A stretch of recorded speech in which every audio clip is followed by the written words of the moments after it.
एक बार की बात है, एक वृकासुर नाम का अत्यंत बलशाली असुर था। वो सर्वशक्तिशाली बनने की आकांक्षा रखता था। वो मन ही मन सोचता है, भोलेनाथ तो भोले हैं, वो सुरों और असुरों में भेद नहीं करते। यदि मैंने उनको प्रसन्न कर लिया तो चाहूं और मेरा ही साम्राज्य होगा। और इस मंतव्य को सिद्ध करने हेतु वो भगवान शिव की कठोर तपस्या करने लगता है। भोलेनाथ उसकी तपस्या से अत्यंत प्रसन्न हो जाते हैं और उसके सामने प्रकट होकर कहते हैं, वत्स, अपने नेत्रों को खोलो, मैं तुम्हारी तपस्या से अत्यंत प्रसन्न हुआ हूँ। मांगो, क्या वर मांगना चाहते हो? तो भस्मासुर कहता है, हे देवों के देव महादेव, मैं आपसे अमरत्व का वरदान प्राप्त करना चाहता हूँ, मुझे कोई ना मार सके। महादेव सोच विचार में पड़ जाते हैं। वो कहते हैं, अमर होने का वरदान सृष्टि विरुद्ध विधान है वत्स, क्योंकि जिसका जन्म हुआ है उसकी मृत्यु अवश्यंभावी है। ये वर मैं तुमको नहीं दे सकता। राक्षस मन ही मन फिर से गणना करने लगते हैं, इस तरह से तो मेरी तपस्या व्यर्थ हो जाएगी। भोलेनाथ तो अत्यंत भोले हैं, मेरे मंतव्य को समझेंगे नहीं। मैं शब्दों को घुमाकर अत्यधिक बल मांग लेता हूँ। शिव जी, जो उसके मंतव्य को पूरी तरह समझ पा रहे थे, मंद मंद मुस्काने लगते हैं और कहते हैं, क्या हुआ वत्स, किस सोच में डूब गए हो? मांगो अपना वर। भस्मासुर कहता है, महादेव, मुझे ऐसा वर दें कि मैं जिसके ऊपर भी हाथ रखूं वो भस्म हो जाए, ये शक्ति मुझ में निहित हो जाए। शिव जी प्रसन्न मुद्रा में हाथ उठाकर कहते हैं, ठीक है वत्स, तथास्तु। आज से नाम तुम्हारा भस्मासुर हो जाएगा, प्रसन्न रहो। ये कहकर शिव जी अंतर ध्यान हो जाते हैं।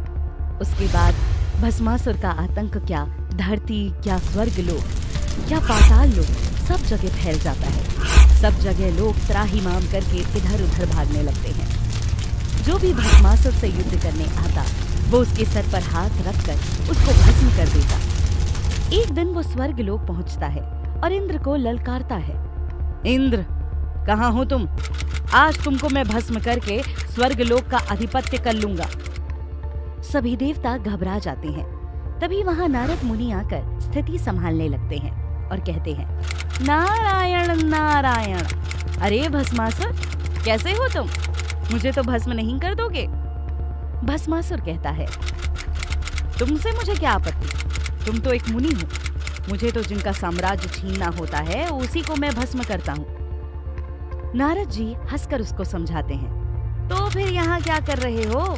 ये स्वर्ग तो देवलोक है, इन देवों के भी देव महादेव का। असल साम्राज्य तो बस कैलाश में है। मुझे लगा था अब तक तो तुम कैलाश पर भी आधिपत्य कर लोगे। नारायण नारायण। भस्मासुर एकदम से बोलता है, अरे ये तो मैंने सोचा ही नहीं था। ठीक बोले तो मैं कैलाश के लिए निकलता हूँ। उधर शिव और पार्वती कैलाश में अपने आसन पर विराजमान होते हैं। दोनों ही कैलाश में बातें कर रहे होते हैं। पार्वती कहती हैं, क्या हुआ स्वामी, आप मुझे थोड़े चिंतित दिख रहे हैं? तो चिंतित शिव उत्तर देते हैं, हाँ पार्वती, असल में मैं भस्मासुर के कार्यकलापों को देखकर आहत हूँ। वो तो सभी को भस्म करते जा रहा है, निरीह प्राणियों तक को। पार्वती हंसकर कहती है, महादेव, आप अत्यंत भोले हैं। आपके इसी भोलेपन का लाभ भी तो ये असुर उठा रहे हैं। आपको तो ज्ञात था कि वो राक्षस कुल से है, तो उसकी प्रवृत्तियां भी राक्षसी ही होंगी ना। अब चिंता करने से क्या हो सकता है? ज्ञान और दान सदैव सुपुत्र को देना चाहिए, ना कि कुपात्र को।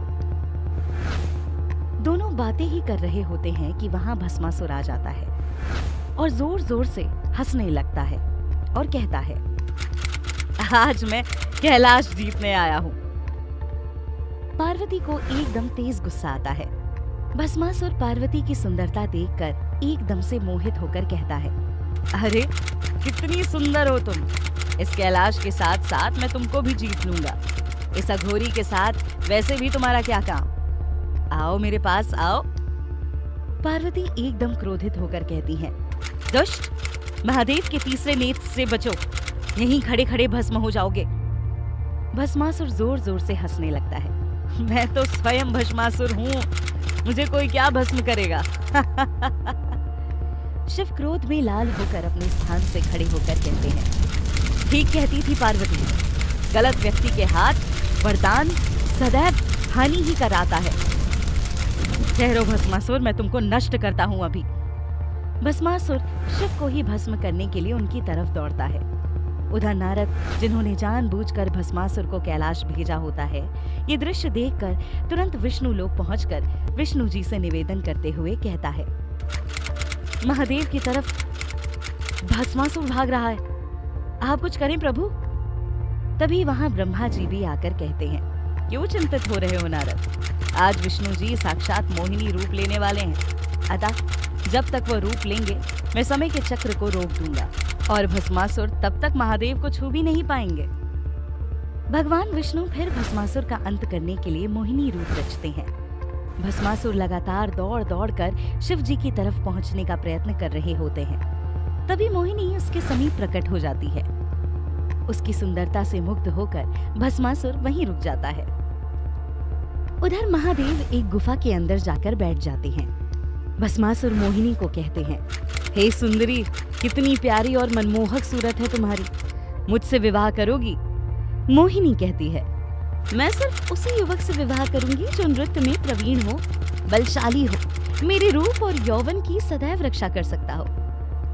भस्मासुर हंसने लगता है और बोलता है, मैं भस्मासुर हूँ, मुझसे डरकर तो महादेव तक भाग रहे हैं, किंतु मुझे नृत्य नहीं आता सुंदरी, मुझे नृत्य करना सिखा दो।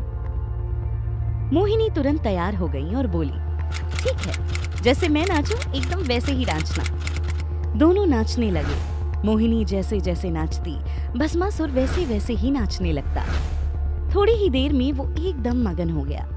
नृत्य सिखाते सिखाते मोहिनी ने अपने हाथ अपने सिर पर रखे और उसकी देखा देखी भस्मासुर भी शिव का वरदान भूलकर अपना ही हाथ अपने सिर पर रख बैठा और खुद ही भस्म हो गया। वो एक क्षण में ही भस्म हो गया।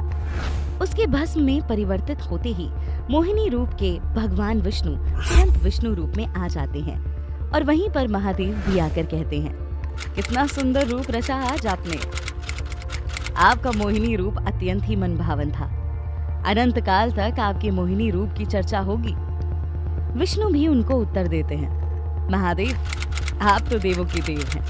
आप तो स्वयं जानते थे कि इस रूप को धरकर ही मैं भस्मासुर को भस्म करूंगा, किंतु मेरा आग्रह है आपसे महादेव, ज्ञान और दान सुपात्र को ही देना चाहिए। तभी पार्वती वहां आकर अटखेली करते हुए कहती हैं, आप भोलेनाथ हैं, आपसे नहीं हो पाएगा स्वामी, फिर से कोई असुर आपको प्रसन्न कर लेगा। सभी हंसने लगते हैं। इस तरह से मोहिनी रूप धरकर भगवान विष्णु ने महादेव को भस्मासुर की कुदृष्टि से बचाया।